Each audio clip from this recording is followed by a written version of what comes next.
పిల్లలు ఎలా ఉన్నారా అందరూ? ఈరోజు ఇంకో కథ చెప్పుకున్నామా?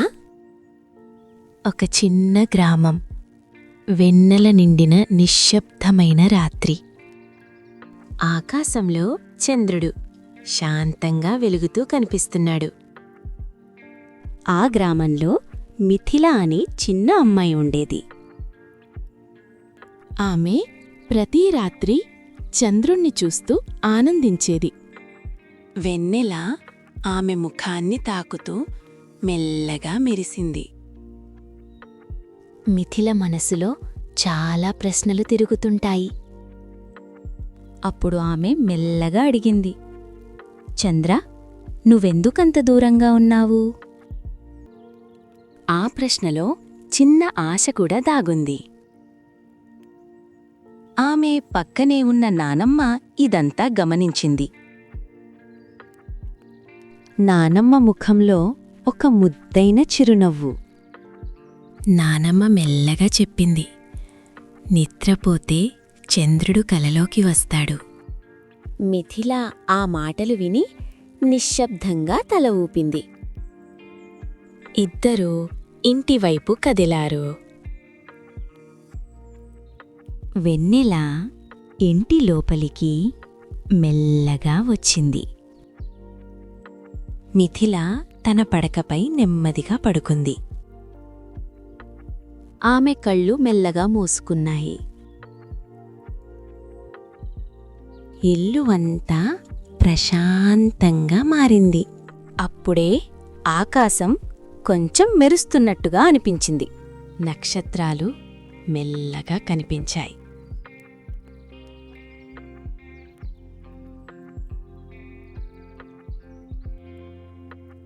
ఇది కళ అని మిథిలకు అర్థమైంది. ఆ కలలో చంద్రుడు దగ్గరగా కనిపించాడు. అతని స్వరం చాలా మృదువుగా ఉంది. మిథిల, నా దగ్గరకు రావాలా అని అడిగాడు. మిథిల భయపడలేదు. ఆమె ఆనందంగా చంద్రుడి వైపు చూసింది. ఆకాశంలో మిథిల తేలుతున్నట్టు అనిపించింది. నక్షత్రాలు నవ్వుతున్నట్టుగా మెరిశాయి.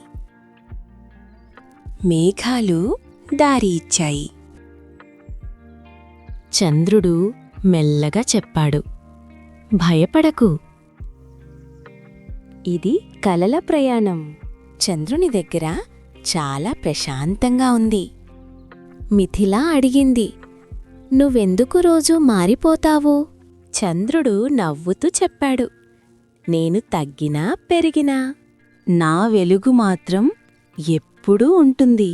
మన జీవితంలో కూడా అలానే ఉంటుంది. కొన్ని రోజులు తక్కువగా, కొన్ని రోజులు ఎక్కువగా. కాని నమ్మకం మాత్రం ఎప్పుడూ వదలకూడదు. మిథిల కళ్ళు ఆ మాటలతో మెరిశాయి. అప్పుడే ఉదయపు వెలుగు ఇంటి తలుపు ద్వారా లోపలికి వచ్చింది.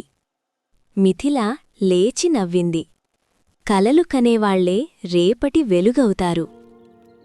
ఇంకో కథతో మళ్ళీ కలుద్దాం పిల్లలు. Bye bye. పిల్లలు, ఎలా ఉంది కథ? నచ్చిందా? మరిన్ని కథల కోసం సబ్స్క్రైబ్ చేసి లైక్, షేర్ చేయండి.